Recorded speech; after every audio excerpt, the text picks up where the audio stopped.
Hi students, I am Sindhu. M.Com first semester അതായത് MCO 4 social responsibility of business എന്നുള്ള ചാപ്റ്ററാണ് ഇന്നിവിടെ എടുക്കാൻ പോകുന്നത്. Social responsibility of business. എന്താണ് സോഷ്യൽ റെസ്പോൺസിബിലിറ്റി ഓഫ് ബിസിനസ്? അതായത് ബിസിനസിന്റെ സോഷ്യൽ റെസ്പോൺസിബിലിറ്റി എന്ന് പറഞ്ഞാൽ എന്താണ്? സാമൂഹിക ഉത്തരവാദിത്തം. ഒരു ബിസിനസ് ഓർഗനൈസേഷൻ ഒരു സൊസൈറ്റിയിൽ നിലനിൽക്കണമെന്നുണ്ടെങ്കിൽ കുറെ ഉത്തരവാദിത്തങ്ങൾ മെയിൻറ്റെയിൻ ചെയ്യേണ്ടതായിട്ടുണ്ട്. അതിനെയാണ് നമ്മൾ എന്തെന്ന് പറയുന്നത്? Social responsibility. അതായത് business organization has certain obligations. Business organization has certain obligations to the society. ആരോട്? സൊസൈറ്റിയോട്. which can be termed as social responsibilities of business. അതായത് ഒരു ബിസിനസ് സ്ഥാപനത്തിന് ഒരു സൊസൈറ്റിയോട് കുറച്ച് കടമകളുണ്ട്, ഒബ്ലിഗേഷൻസ് ഉണ്ട്. അതിനെയാണ് നമ്മൾ സോഷ്യൽ റെസ്പോൺസിബിലിറ്റി എന്ന് പറയുന്നത്. നമ്മൾ ഈ യൂണിറ്റിൽ അങ്ങനെ ഏതെല്ലാം രീതിയിലുള്ള ഒബ്ലിഗേഷൻസ് ആണ് അല്ലെങ്കിൽ റെസ്പോൺസിബിലിറ്റീസ് ആണ് വിവിധ ബിസിനസ് ഓർഗനൈസേഷൻസ് എന്താണ് നമ്മുടെ സൊസൈറ്റിയോട് അല്ലാന്നുണ്ടെങ്കിൽ സ്റ്റേക്ക് ഹോൾഡേഴ്സിനോട് ചെയ്യേണ്ടതായിട്ടുള്ളത്, അതിൻ്റെതായിട്ടുള്ള കുറേ ഫാക്ടേഴ്സ് ഉണ്ട്. അല്ലെങ്കിൽ ഏതൊക്കെയാണ് dimensions of social responsibility of business എന്നൊക്കെ പറയാം. അതിനെ കുറിച്ചൊക്കെയാണ് നമ്മൾ ഈ ക്ലാസ്സിൽ അല്ലെങ്കിൽ ഈ ചാപ്റ്ററിൽ പഠിക്കാൻ പോകുന്നത്. നെക്സ്റ്റ് പറയുന്നത് കൺസെപ്റ്റ് ഓഫ് സോഷ്യൽ റെസ്പോൺസിബിലിറ്റി. ഇതിനെക്കുറിച്ച് കൂടുതലായിട്ടൊന്നും പറയേണ്ട ആവശ്യമില്ല. അപ്പം നമ്മൾ വിചാരിക്കുന്ന രീതിയിൽ അല്ലെങ്കിൽ ഇപ്പോൾ ആൾറെഡി പറഞ്ഞല്ലോ എന്താണ് സോഷ്യൽ റെസ്പോൺസിബിലിറ്റി. അതുതന്നെയാണ് ഏകദേശം ഏതിലും പറയുന്നത്, ഈ കൺസെപ്റ്റ് ഓഫ് സോഷ്യൽ റെസ്പോൺസിബിലിറ്റിയിലും പറയുന്നത്. അതായത് ഇപ്പോൾ സോഷ്യൽ റെസ്പോൺസിബിലിറ്റി ഓഫ് ബിസിനസ് എന്ന് പറഞ്ഞാൽ പറഞ്ഞു obligations of business enterprises to adopt policies and plans of action which are desirable in terms of the expectations and interest of the society. ഇപ്പൊ നമുക്ക് business organisation നിലനിൽക്കണം എന്നുണ്ടെങ്കിൽ സോഷ്യൽ റെസ്പോൺസിബിലിറ്റി മെയിൻറ്റെയിൻ ചെയ്തേ പറ്റൂ എന്ന് പറഞ്ഞുകൊണ്ട് എന്തെങ്കിലും ആർക്കെല്ലാം വേണ്ടി നമ്മൾ എന്തെങ്കിലും ചെയ്ത് കൂട്ടിയിട്ട് കാര്യമില്ല. അത് എന്തിനനുസരിച്ചായിരിക്കണം എന്നാണ് പറയുന്നത്? Expectations and interest of the society. അതായത് സൊസൈറ്റിയിലുള്ള കുറെ ആളുകൾ അല്ലെങ്കിൽ സൊസൈറ്റിയിലുള്ള ഫാക്ടേഴ്സ് എന്ന് പറയുന്നത് ഇപ്പൊ പറഞ്ഞു മെയിനായിട്ട് സ്റ്റേക്ക് ഹോൾഡേഴ്സ്. അപ്പോൾ അങ്ങനെയുള്ളവർ ഈ ബിസിനസ് ഓർഗനൈസേഷന്റെ ഭാഗത്ത് നിന്നും കുറെ കാര്യങ്ങൾ എന്ത് ചെയ്യുന്നുണ്ടാകാം? എക്സ്പെക്ട് ചെയ്യുന്നുണ്ടാകാം. ബിസിനസ് ഓർഗനൈസേഷന്റെ ഭാഗത്ത് നിന്നും എക്സ്പെക്ട് അല്ലാന്നുണ്ടെങ്കിൽ പ്രതീക്ഷിക്കുന്നുണ്ടാകാം. അതല്ലാന്നുണ്ടെങ്കിൽ അവർക്ക് കുറെ താല്പര്യങ്ങൾ ഉണ്ടാകാം. അപ്പോൾ അതിനനുസരിച്ച് അതാണ് പറയുന്നത് which are desirable in terms of the expectations and interest of the society. സൊസൈറ്റിയുടെ എക്സ്പെക്ടേഷൻസിനും അതേപോലെ തന്നെ അവരുടെ താല്പര്യങ്ങൾക്കും അനുസരിച്ചിട്ടുള്ള കാര്യങ്ങളായിരിക്കണം ആര് ചെയ്യേണ്ടിയിരിക്കുന്നത്? നമ്മുടെ ബിസിനസ് ഓർഗനൈസേഷൻസ് ചെയ്യേണ്ടത്. അപ്പൊ സോഷ്യൽ റെസ്പോൺസിബിലിറ്റി ഓഫ് ബിസിനസ് എന്ന് പറയുന്നത് എന്താണ്? ഒബ്ലിഗേഷൻസ് ആണ് എന്ന് പറഞ്ഞു. അത് എന്തിനനുസരിച്ചായിരിക്കണം? Which are desirable in terms of the expectations and interest of the society. Next heading ആയിട്ട് പറയുന്നത് case for social responsibilities of business. Case for social responsibilities of business. അതായത് ഇപ്പൊ നമുക്കറിയാം എന്താണ് സോഷ്യൽ റെസ്പോൺസിബിലിറ്റി എന്നുള്ളത്. എന്താണ്? It implies an obligation of business firms to adopt policies and lines of action that are desirable in terms of the expectations and interest of the society. അതായത് നമ്മൾ കൺസെപ്റ്റിലും ഇൻട്രൊഡക്ഷനിലും ഒക്കെ ഇതേ കാര്യം തന്നെയാണ് പറഞ്ഞത് അല്ലേ? അതായത് ജനങ്ങളുടെ അല്ലാന്നുണ്ടെങ്കിൽ സൊസൈറ്റിയിലുള്ള വിവിധ ഫാക്ടേഴ്സിന്റെ ഇൻട്രസ്റ്റിനും അതേപോലെ തന്നെ അവരുടെ എക്സ്പെക്ടേഷൻസിനും അനുസരിച്ചായിരിക്കണം എന്ത് ചെയ്യേണ്ടത്? റെസ്പോൺസിബിലിറ്റീസ് ഓഫ് ദ ബിസിനസ് ചെയ്യേണ്ടത്. അപ്പൊ ഇതിനെ സംബന്ധിച്ച് കുറെ ആർഗ്യുമെന്റ്സുകൾ നോട്ട് ചെയ്യപ്പെടേണ്ടതായിട്ടുണ്ട് എന്നാണ് പറയുന്നത്. ആ ആർഗ്യുമെന്റ്സുകൾ ഏതൊക്കെയാണ് എന്നുള്ളത് ഡിഫറെന്റ് പോയിന്റ് ആയിട്ട് തന്നിട്ടുണ്ട്. The following arguments R worth noting എന്ന് പറഞ്ഞിട്ട് കുറച്ച് എന്താണ് കുറച്ച് പോയിന്റുകൾ തന്നിട്ടുണ്ട്. അതിൽ ആദ്യത്തെ പോയിന്റിൽ പറയുന്നത് the case for social responsibilities of business rests primarily on the ground that corporations are creatures of the society. അതായത് ഈ കോർപ്പറേഷൻസ് അല്ലെങ്കിൽ കമ്പനികൾ അല്ലെങ്കിൽ ബിസിനസ് എന്ന് പറയുന്നത് എന്താണ്? ക്രിയേച്ചേഴ്സ് ഓഫ് ദ സൊസൈറ്റി തന്നെയാണ്, സൊസൈറ്റിയുടെ ക്രിയേച്ചേഴ്സ് തന്നെയാണ്. അപ്പൊ അതുകൊണ്ട് തന്നെ therefore respond to the demands of the society. സൊസൈറ്റിയുടെ ഡിമാൻഡ് എന്ത് ചെയ്തിട്ടുണ്ടായിരിക്കണം, അതിനോട് റെസ്പോണ്ട് ചെയ്തിട്ടുണ്ടായിരിക്കണം. അതായത് അവരുടെ ഡിമാൻഡ് എന്താണോ അതിനനുസരിച്ച് കൂടെ കുറച്ച് പ്രവർത്തിക്കണം എന്നാണ് പറയുന്നത്. അപ്പോൾ ഈ ബിസിനസ് ഫേമുകൾ അല്ലെങ്കിൽ കോർപ്പറേഷൻസ് എന്ന് പറയുന്നത് എന്താണ്, സൊസൈറ്റിയുടെ ക്രിയേച്ചേഴ്സ് തന്നെയാണ്. അതുകൊണ്ട് തന്നെ സൊസൈറ്റിയുടെ ഡിമാൻഡ് എന്താണോ അതെന്താണ് കുറച്ചൊക്കെ അംഗീകരിക്കണം, അല്ലാന്നുണ്ടെങ്കിൽ അതിനെ റെസ്പോണ്ട് ചെയ്യണം എന്നാണ് പറയുന്നത്. അതായത് അത്രത്തോളം പ്രാധാന്യം ഏതിനുണ്ട്, ഈ കോർപ്പറേഷൻസിന്റെ അല്ലെങ്കിൽ ബിസിനസ് ഓർഗനൈസേഷന്റെ സോഷ്യൽ റെസ്പോൺസിബിലിറ്റിക്ക് ഉണ്ട് എന്നതാണ് ഇവിടെ പറയുന്നത്. അടുത്ത പോയിന്റിൽ പറയുന്നത് enterprises do not react to social demands. അഥവാ ഇനി എന്താണ്, ഈ സോഷ്യൽ ഡിമാൻഡിനോട് അവരെന്ത് ചെയ്തിട്ടില്ല അല്ലെങ്കിൽ എന്ത് ചെയ്യുന്നില്ല, റിയാക്ട് ചെയ്തിട്ടില്ല അല്ലെങ്കിൽ ചെയ്യുന്നില്ല എങ്കിൽ society may force them to do so through laws may not permit the enterprise to survive. അതായത് നമ്മൾ പറയില്ലേ, ഇപ്പൊ ശരിയായ രീതിയിൽ അല്ലെങ്കിൽ നേരായ രീതിയിൽ പറഞ്ഞു പക്ഷെ കേൾക്കുന്നില്ല, അപ്പൊ പിന്നെ എന്താണ് നിയമപരമായ കാര്യങ്ങളിലൂടെ എന്താണ് പറയാ. അതേപോലെ തന്നെയാണ് ഇവിടെയും പറയുന്നത്, if such enterprises do not react to such social demands, അങ്ങനെയുള്ള സാമൂഹികപരമായിട്ടുള്ള ഡിമാൻഡ്സിന് ഇവരെന്താണ് അംഗീകരിക്കുന്നില്ല, അല്ലാന്നുണ്ടെങ്കിൽ അതിന് നല്ലതായ രീതിയിൽ റെസ്പോൺസ് ചെയ്യുന്നില്ല എന്നുണ്ടെങ്കിൽ society may force them to do so through laws. എങ്ങനെയാണ്, ലോ മുഖാന്തരം എന്ത് ചെയ്യപ്പെടേണ്ടതായിട്ട് വരും, നിർബന്ധപ്രകാരം ചെയ്യേണ്ടതായിട്ട് വരുന്നു. Or may not permit the enterprise to survive, അല്ലാന്നുണ്ടെങ്കിൽ അങ്ങനെയുള്ളവിടെ എന്റർപ്രൈസസിന് സർവൈവ് ചെയ്യാനായിട്ട് അവിടുത്തെ സൊസൈറ്റി സമ്മതിക്കില്ല. ഇനി fulfill the expectations of the owners by the business organisation. അതായത് ബിസിനസ് ഓർഗനൈസേഷൻ എന്ത് ചെയ്തിട്ടുണ്ടായിരിക്കണം, അവരുടെ എക്സ്പെക്ടേഷൻസ് എന്താണ് എന്നുള്ളത് മനസ്സിലാക്കി അതിനനുസരിച്ച് എന്ത് ചെയ്തിട്ടുണ്ടായിരിക്കണം, റെസ്പോണ്ട് ചെയ്തിട്ടുണ്ടായിരിക്കണം. അത് ഓണേഴ്സ് ആയിക്കോട്ടെ, എംപ്ലോയീസ് ആയിക്കോട്ടെ, കൺസ്യൂമേഴ്സ് ആയിക്കോട്ടെ, കമ്മ്യൂണിറ്റി ആയിക്കോട്ടെ. ഇപ്പോൾ സോഷ്യൽ റെസ്പോൺസിബിലിറ്റി എന്ന് പറയുന്നത് എന്താണ്, പൊതുവെ മറ്റുള്ളവരോട് അല്ലെങ്കിൽ പുറമേയുള്ളവരോട് എന്ന് മാത്രമല്ല, ഈവൻ കമ്പനിയുടെ ഓണേഴ്സിനോടാണ് എന്നുണ്ടെങ്കിൽ പോലും കുറെ ഉത്തരവാദിത്തങ്ങൾ എന്തുണ്ട്, ഒരു ബിസിനസ് ഓർഗനൈസേഷന് ഉണ്ട്. അപ്പോൾ ഓണേഴ്സിനോട്, എംപ്ലോയീസിനോട്, അതേപോലെ തന്നെ കൺസ്യൂമേഴ്സിനോട്, കമ്മ്യൂണിറ്റിയോട്, പബ്ലിക്കിനോട്, ഇങ്ങനെ എല്ലാ ഗ്രൂപ്പുകാരോടും എന്ത് ചെയ്യേണ്ടതായിട്ടുണ്ട്, സോഷ്യൽ റെസ്പോൺസിബിലിറ്റി അല്ലെങ്കിൽ സാമൂഹിക ഉത്തരവാദിത്തം ചെയ്യേണ്ടതായിട്ടുണ്ട്. ഇനി അടുത്ത പോയിന്റിൽ പറയുന്നത് business activity involving society promotes or negates human values in some way. Thus business activity is not a moral, it is in the moral realm. അതായത് ബിസിനസ് ആക്ടിവിറ്റി എന്ത് പ്രൊമോട്ട് ചെയ്യുന്നുണ്ട്, ഹ്യൂമൻ വാല്യൂസ് പ്രൊമോട്ട് ചെയ്യപ്പെടുന്നുണ്ട്. അപ്പൊ അങ്ങനെ ചെയ്യപ്പെടുന്നുണ്ട് എന്നുണ്ടെങ്കിൽ തീർച്ചയായിട്ടും അതെന്താണ്, ഒരു മോറൽ ആയിട്ടുള്ള കാര്യം തന്നെയാണ്. അതായത് ഹ്യൂമൻ വാല്യൂസ് എന്ത് ചെയ്യപ്പെടുന്നുണ്ട്, പ്രൊമോട്ട് ചെയ്യുന്നുണ്ട്, അല്ലെ, നല്ലൊരു കാര്യമാണ്. അപ്പൊ അതെന്താണ്, തീർച്ചയായിട്ടും മോറൽ ആയിട്ടുള്ള ഒരു കാര്യമാണ്.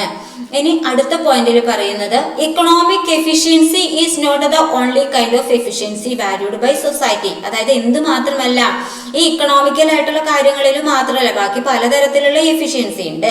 അപ്പോൾ പലതരത്തിലുള്ള എഫിഷ്യൻസിയും ഏതിൽ ഇൻക്ലൂഡഡ് ആണ്, ഈ സോഷ്യൽ റെസ്പോൺസിബിലിറ്റിയിൽ ഇൻക്ലൂഡഡ് ആണ്. അതായത് ഈ സാമ്പത്തികപരമായിട്ടുള്ള കാര്യങ്ങളിൽ മാത്രം നോക്കിയാൽ പോരാ, ബാക്കി കുറെ കാര്യങ്ങളിൽ എന്ത് വരണം, എഫിഷ്യൻസി വരണം. And next one,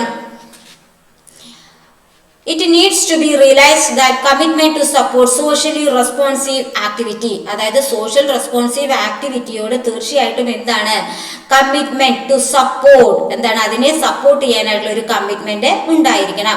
should be profitable to business. അങ്ങനെ ചെയ്യുകയാണ് എന്നുണ്ടെങ്കിൽ തീർച്ചയായിട്ടും അത് ബിസിനസ്സിന് എന്ത് തന്നെയാണ്, പ്രോഫിറ്റ് തന്നെയാണ് ഇൻ ദ ലോങ് റൺ. അതായത് അതെന്താണ്, കുറേ കാലത്തേക്ക് ഇങ്ങനെ ചെയ്യുകയാണ് അല്ലെങ്കിൽ ചെയ്തുകൊണ്ടിരിക്കുകയാണ് എന്നുണ്ടെങ്കിൽ അത് കുറേ കാലത്തേക്ക് തന്നെയാണ് പ്രോഫിറ്റബിൾ തന്നെയാണ്.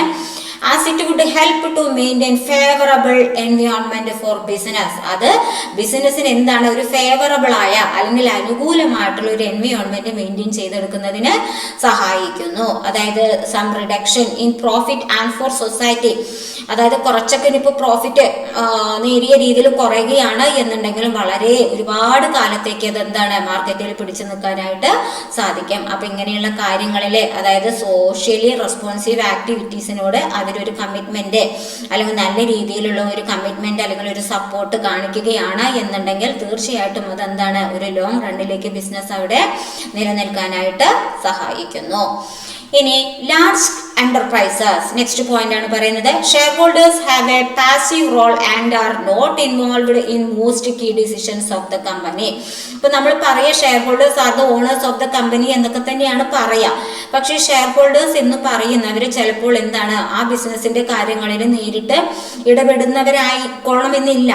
അപ്പോൾ അതിന് വേണ്ടിയിട്ട് വേറെയുള്ള ആളുകൾ അല്ലെങ്കിൽ മാനേജേഴ്സ് അല്ലാന്നുണ്ടെങ്കിൽ എക്സിക്യൂട്ടീവ്സ് അങ്ങനെയുള്ള ആളുകളൊക്കെ ഉണ്ടായിരിക്കും. അപ്പോൾ അവർക്ക് എന്താണ് ഒരു passive role and are not involved in most key decisions of the society. ചിലപ്പോൾ കമ്പനിയുടെ ഇമ്പോർട്ടൻ്റ് ആയിട്ടുള്ള ഡിസിഷനിൽ ആര് എൻ്റർ ചെയ്തു എന്ന് വരില്ല, ഈ ഷെയർ ഹോൾഡേഴ്സ് എൻ്റർ ചെയ്തു എന്ന് വരില്ല. ഈവൻ ഈ directing the activities of the company they have a very limited role. അപ്പോൾ ഈ കമ്പനി ഡയറക്റ്റ് ചെയ്യുക എന്നുള്ള ഒരു കാര്യത്തിലും കൂടെ ചിലപ്പോൾ അവർക്ക് എന്താണ് വെരി ലിമിറ്റഡ് ആയിട്ടുള്ള ഒരു റോളെ ഉണ്ടായിക്കൊള്ളണം എന്നുള്ളൂ. അതുകൊണ്ട് തന്നെ it may be argued that share holders cannot expect the enterprise to be run purely in their interest. അപ്പോൾ അതുകൊണ്ട് തന്നെ ഞങ്ങളുടെ ഇൻട്രസ്റ്റ് പ്രകാരം മാത്രമേ അത് എന്താണ് റൺ ചെയ്യാനായിട്ട് പാടുകയുള്ളൂ എന്നുള്ളൊരു രീതിയിൽ അതെന്താണ് ആർഗ്യൂ ചെയ്യാനായിട്ട് പാടില്ല എന്നാണ് പറയുന്നത്.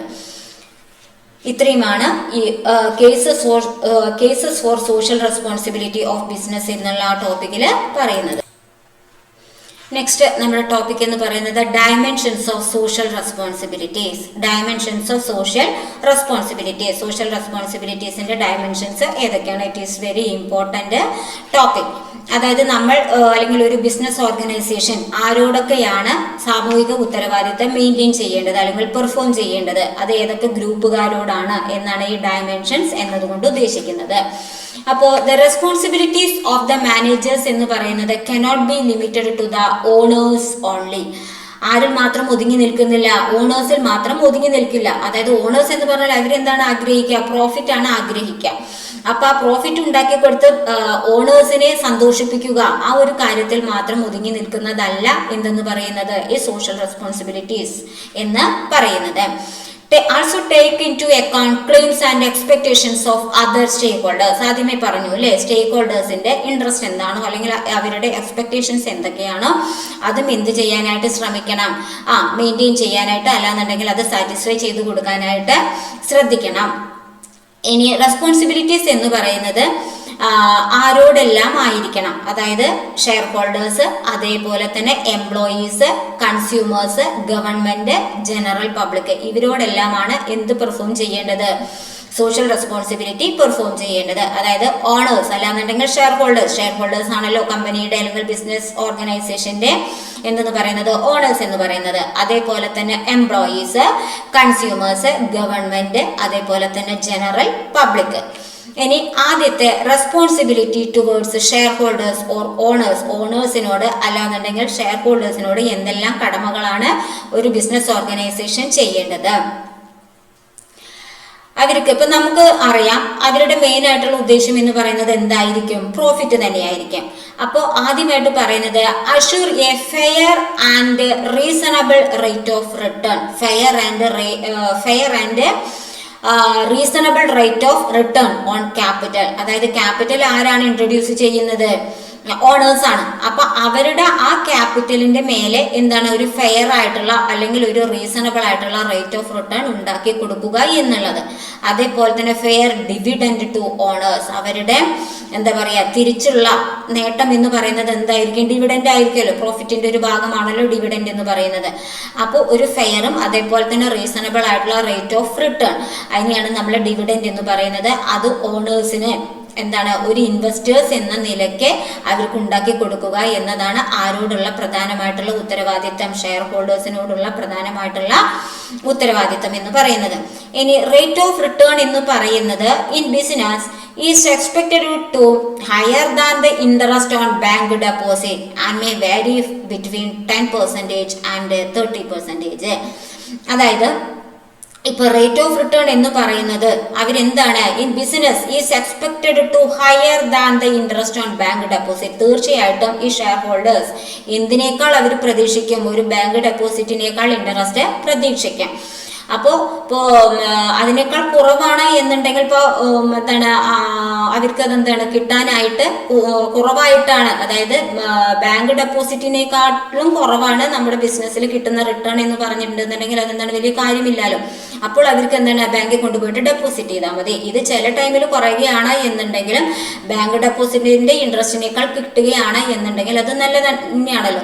അപ്പൊ അതുകൊണ്ട് തന്നെ റേറ്റ് ഓഫ് റിട്ടേൺ എന്ന് പറയുന്നത് അവർ എന്തിനേക്കാട്ടിലും ആഗ്രഹിക്കും, ബാങ്ക് ഡെപ്പോസിറ്റിനെക്കാട്ടിലും ആഗ്രഹിക്കും അല്ലെങ്കിൽ പ്രതീക്ഷിക്കും. ഇനി ബിസൈഡ്സ് ഡിവിഡൻഡ്, ഈ ഡിവിഡൻഡിന് പുറമെ share holders or companies also expect appreciation in the value of share over time. അതായത് ഇതിനേക്കാൾ അല്ലെങ്കിൽ ഈ ഡിവിഡൻഡ് എന്ന ആ ഒരു റിട്ടേണിനേക്കാൾ അവരെന്തും പ്രതീക്ഷിക്കുന്നുണ്ട്, അവരുടെ ഷെയറിന്റെ വാല്യൂ അല്ലെങ്കിൽ വാല്യൂവിലുള്ള ഇൻക്രിമെന്റും അവരെ പ്രതീക്ഷിക്കുന്നുണ്ട്. അതായത് അവർക്ക് ഭാവിയിൽ ഷെയർ വിൽക്കുകയാണെന്നുണ്ടെങ്കിലും അതിനനുസരിച്ച് ഒരു പ്രൈസ് കിട്ടും. അപ്പൊ അതുകൊണ്ട് in addition to the dividend they also expect a higher rate of share value. അതായത് അവർ വാങ്ങുന്ന സമയത്ത് എത്രയാണോ ഷെയറിന്റെ റേറ്റ് ഉണ്ടായിരുന്നത് അതിനേക്കാൾ കൂടുതലാകണം എന്നുള്ളത് അവര് ആഗ്രഹിക്കും. അപ്പൊ അത് ഉണ്ടാക്കി കൊടുക്കുക എന്നുള്ളതും ആരുടെ ഉത്തരവാദിത്തമാണ്, ഈ ബിസിനസ് ഓർഗനൈസേഷന്റെ ഉത്തരവാദിത്തമാണ്. അപ്പൊ മെയിൻ ആയിട്ട് അവർക്ക് എന്തുണ്ടാക്കി കൊടുക്കുക, പ്രോഫിറ്റ് ഉണ്ടാക്കി കൊടുക്കുക, അതിലൂടെ കൂടുതൽ ഡിവിഡൻഡ് ഉണ്ടാക്കി കൊടുക്കുക, അതേപോലെ തന്നെ അവരുടെ ഷെയറിന്റെ വാല്യൂവിലുള്ള ഇൻക്രിമെന്റ്. ഇത്രയും കാര്യങ്ങളാണ് റെസ്പോൺസിബിലിറ്റി ടുവേർഡ്സ് ഷെയർ ഹോൾഡേഴ്സ്. ഇനി അടുത്തത് റെസ്പോൺസിബിലിറ്റി ടുവേർഡ്സ് എംപ്ലോയീസ്. എംപ്ലോയീസ് അല്ലെങ്കിൽ വർക്കേഴ്സ് എന്ന് പറയുന്നവർ എന്താണ്, നമ്മുടെ ബിസിനസ് ഓർഗനൈസേഷനിൽ വർക്ക് ചെയ്യുന്നവരെയാണ് പറയുന്നത്. അപ്പൊ മെയിൻ ആയിട്ടും അവർ എന്തിനു വേണ്ടിയിട്ടാണ് വർക്കിന് വരുന്നത്, അവർക്ക് എന്താണ് കൂലി അല്ലെങ്കിൽ ശമ്പളം കിട്ടണം. ഇനി അതല്ല വലിയ ഓർഗനൈസേഷൻ ആണെന്നുണ്ടെങ്കിൽ തീർച്ചയായിട്ടും അവർ എന്ത് പ്രതീക്ഷിക്കും, ഇൻ അഡീഷൻ ടു സാലറി അല്ലെ, പണപരമായ അല്ലാതെയുള്ള പലതരത്തിലുള്ള എന്താ പറയാ ആനുകൂല്യങ്ങളും കാര്യങ്ങളൊക്കെ അവർക്ക് കിട്ടണം എന്ന് തന്നെയാണ് അവര് പ്രതീക്ഷിക്കുന്നത്. അപ്പൊ ഇവിടെ പറയുന്നത് principle of adequacy, equity and human dignity are respected. ഇനി സാലറി അത് മാത്രമല്ല, പിന്നെന്താണ് ആഡിക്വസി, അതേപോലെ തന്നെ ഇക്വിറ്റി ആൻഡ് ഹ്യൂമൻ ഡിഗ്നിറ്റി. നമ്മളൊരു മനുഷ്യൻ എന്നുള്ള നിലയിൽ നമ്മളെ എങ്ങനെയാണ് അവരെ കാണേണ്ടത് അല്ലെ, നമ്മൾ ഓരോരുത്തരും പ്രതീക്ഷിക്കും നമുക്ക് വേണ്ടതായിട്ടുള്ള ഒരു എന്താ പറയാ ഈക്വാളിറ്റി, അങ്ങനെയുള്ള കാര്യങ്ങളൊക്കെ അവർ നമ്മളോട് കാണിക്കുകയാണ് എന്നുണ്ടെങ്കിൽ മാത്രമേ നമുക്ക് അവിടെ എന്താണ് ജോലി ചെയ്യാനായിട്ട് നമുക്ക് താല്പര്യം ഉണ്ടാവുകയുള്ളൂ. അപ്പൊ അതൊക്കെയാണ് ആദ്യം പറയുന്നത്. ഇനി in India wage fixation is governed by well-defined concept of minimum wages, fair wages and living wages. അതേപോലെ തന്നെ ആദ്യമേ പറഞ്ഞു ഇവരെന്താണ് വേജസ് അല്ലെങ്കിൽ സാലറി അതിന് വേണ്ടിയിട്ടാണ് മെയിൻ ആയിട്ട് വരുന്നത്. അപ്പൊ ഇതിനെയൊക്കെ സംബന്ധിച്ച് നമ്മുടെ ഇന്ത്യയിൽ പലതരത്തിലുള്ള എന്താണ് നിയമങ്ങളും ഉണ്ട്. അതായത് മിനിമം വേജ്, അതേപോലെ തന്നെ fair wage, living wage minimum ഇത്രയെങ്കിലും കൊടുത്തിട്ടുണ്ടായിരിക്കണം അല്ലെ, അല്ലാന്നുണ്ടെങ്കിൽ ബിസിനസ് ഓർഗനൈസേഷൻകാർ തോന്നിയ പോലെ വേജസ് കൊടുത്തിട്ടുണ്ടെന്നുണ്ടെങ്കിൽ എന്താണ് ബുദ്ധിമുട്ടാണ് അല്ലെ, വർക്കേഴ്സിന് ബുദ്ധിമുട്ടാണ്. അപ്പൊ അതുകൊണ്ട് അങ്ങനെയുള്ള നിയമങ്ങളെല്ലാം ഫോളോ ചെയ്തുകൊണ്ട് വേണം അവർക്ക് എന്താണ് ബെനിഫിറ്റ്സുകൾ പ്രൊവൈഡ് ചെയ്യുന്നതിന് വേണ്ടിയിട്ട്. ഇനി ഈ management responsibility fixing the actual wages between the two limits with the due consideration productivity of labour. അതായത് എത്രത്തോളം പ്രൊഡക്ടിവിറ്റി ഉണ്ട്. ഇപ്പൊ അവർക്ക് ഇപ്പൊ എന്താ പറയാ ഓർഗനൈസേഷൻസിനും എന്തുണ്ടായിരിക്കണം, ലാഭം ഉണ്ടായിരിക്കണം. അപ്പൊ അതുകൊണ്ട് തന്നെ productivity of labour, prevailing rates of wages, അതായത് എന്തിനെല്ലാം അനുസരിച്ചായിരിക്കണം അവരുടെ പ്രൊഡക്ടിവിറ്റി. അതേപോലെ തന്നെ പ്രിവെയിലിംഗ് റേറ്റ് ഓഫ് വേജസ്, അതായത് നമ്മുടെ സമൂഹത്തിൽ നിലനിൽക്കുന്ന വേജ് റേറ്റ് എങ്ങനെയാണ്, prevailing rate of wages in the same or neighbouring areas, അതായത് ആ ഏരിയയിലോ അല്ലാന്നുണ്ടെങ്കിൽ നൈബറിംഗ് ഏരിയയിലോ എത്രത്തോളമാണ് വേജസ് കൊടുത്തുകൊണ്ടിരിക്കുന്നത്. അതേപോലെ തന്നെ level of national income and it's distribution, place of the industry in the national economy, അതായത് ഈ ഇൻഡസ്ട്രി എവിടെയാണ് വർക്ക് ചെയ്യുന്നത്, നൈബേഴ്സ് എത്രയാണ് സാലറി കാര്യങ്ങളൊക്കെ കൊടുക്കുന്നത്, അതേപോലെ തന്നെ ലെവൽ ഓഫ് നാഷണൽ ഇൻകം, അവരുടെ പ്രൊഡക്ടിവിറ്റി എത്രത്തോളം ഉണ്ട്, ഇങ്ങനെയുള്ള ആസ്പെക്റ്റിനനുസരിച്ചായിരിക്കണം എന്ത് പ്രൊവൈഡ് ചെയ്യേണ്ടത്, സാലറി അല്ലാന്നുണ്ടെങ്കിൽ അവർക്ക് റെമ്യൂണറേഷൻ പ്രൊവൈഡ് ചെയ്യേണ്ടത്. അപ്പൊ അവരിനെ ഓർഗനൈസേഷനിൽ ഒരു ഇക്വാളിറ്റി അല്ലാന്നുണ്ടെങ്കിൽ ഇക്വിറ്റി, ഒരു മാന്യമായ രീതിയിൽ എല്ലാവരെയും കാണുന്ന പോലെ തന്നെ കാണാൻ, ചിലവരെ വേർതിരിച്ച് കാണുക, ചിലവർക്ക് കൂടുതൽ ബെനിഫിറ്റ് കൊടുക്കുക, ചിലവർക്ക് ഒരു പ്രത്യേക കൺസിഡറേഷൻ പ്രൊവൈഡ് ചെയ്യുക, അങ്ങനെയൊന്നും ചെയ്യാനായിട്ട് പാടില്ല. അതേപോലെ തന്നെ അവർക്ക് എന്താണ് വേജസ് കൊടുക്കുന്നതിൽ നല്ല സ്റ്റാൻഡേർഡ് ആയിട്ടുള്ള രീതിയിൽ മാന്യമായ രീതിയിലുള്ള വേജസ് ആയിരിക്കണം പ്രൊവൈഡ് ചെയ്യേണ്ടത്.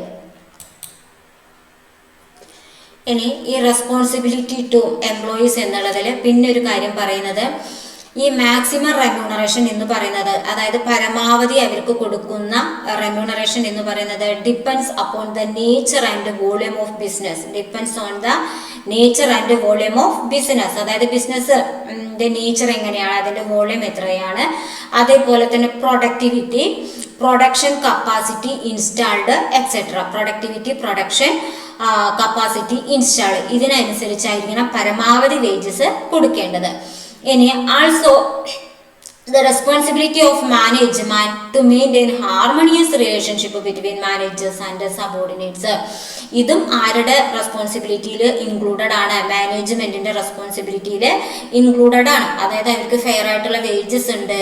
അവിടെ വർക്കിംഗ് എൻവയോൺമെന്റ് എന്ന് പറയുന്നത് എന്താണ്, ഫിസിക്കലി നല്ല സൗകര്യങ്ങളും കാര്യങ്ങളൊക്കെ ഉണ്ട്. പക്ഷെ അവിടെ എന്താണ്, ഒരു കോർഡിയൽ ആയിട്ടുള്ള റിലേഷൻ അവിടെ മാനേജ്മെന്റും എംപ്ലോയീസും തമ്മിലോ അല്ലെങ്കിൽ എംപ്ലോയീസും തമ്മിലോ ഉണ്ടായിട്ടില്ല എന്നുണ്ടെങ്കിൽ എന്താണ്, അവിടെ നല്ലൊരു രീതിയിലുള്ള വർക്ക് എന്താണ് കാഴ്ചവെക്കാനായിട്ട് ബുദ്ധിമുട്ടാണ്. അപ്പോൾ ഇവർ തമ്മിൽ ഒരു ഹാർമണിയസ് ആയിട്ടുള്ള അല്ലെങ്കിൽ ഒരു കോർഡിയൽ ആയിട്ടുള്ള റിലേഷൻ മെയിൻറ്റെയിൻ ചെയ്തെടുക്കുക എന്നത് കൂടെ ആരുടെ ഡ്യൂട്ടിയാണ്? ഈ മാനേജ്മെന്റിന്റെ ഡ്യൂട്ടിയാണ്. അതേപോലെ തന്നെ വർക്കിംഗ് കണ്ടീഷൻസ് എന്ന് പറയുന്നതും എന്തായിരിക്കണം? സാറ്റിസ്ഫാക്ടറി ആയിരിക്കണം. അതായത് for safety, health and hygiene. Working conditions for safety, അതായത് നല്ല സേഫ്റ്റി ഉണ്ടായിരിക്കണം. അവരുടെ ആരോഗ്യത്തിനാണെന്നുണ്ടെങ്കിലും എന്തിനാണെന്നുണ്ടെങ്കിലും സേഫ്റ്റി ഉണ്ടായിരിക്കണം.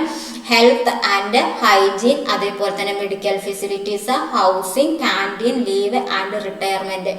അപ്പോൾ നല്ല രീതിയിലുള്ള വർക്കിംഗ് കണ്ടീഷൻസ് ഉണ്ടായിരിക്കണം. അതേപോലെ തന്നെ സേഫ്റ്റി ഉണ്ടായിരിക്കണം. പിന്നെ അവരുടെ ഹെൽത്ത്, ഹൈജീൻ അല്ലെ, ഇങ്ങനെയുള്ള കാര്യങ്ങൾ ശ്രദ്ധിച്ചിട്ടുണ്ടായിരിക്കണം. മെഡിക്കൽ ഫെസിലിറ്റീസ് പ്രൊവൈഡ് ചെയ്യണം.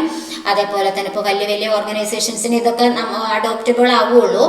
അതേപോലെ തന്നെ housing, canteen, leave and retirement benefit, ഇങ്ങനെയുള്ള കാര്യങ്ങളെല്ലാം പ്രൊവൈഡ് ചെയ്തിട്ടുണ്ടായിരിക്കണം.